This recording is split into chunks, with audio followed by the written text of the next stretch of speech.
Проект отчета о результатах деятельности за прошлый год рассмотрели на заседании регионального правительства. Документ планируется представить Народному собранию Ингушетии в конце апреля. Премьер Руслан Гагиев расскажет о результатах деятельности Кабинета министров за прошлый год, а также о задачах и планах работы органов исполнительной власти на текущий. Также на встрече подвели итоги деятельности благотворительного фонда «Солидарность» за 2016 год.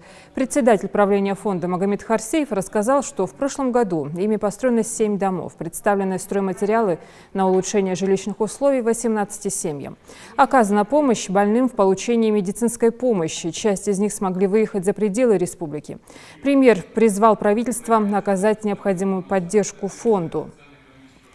Затронули на встрече и вопрос о переводе штатных сотрудников на использование дебетовых карт национальной платежной системы МИР.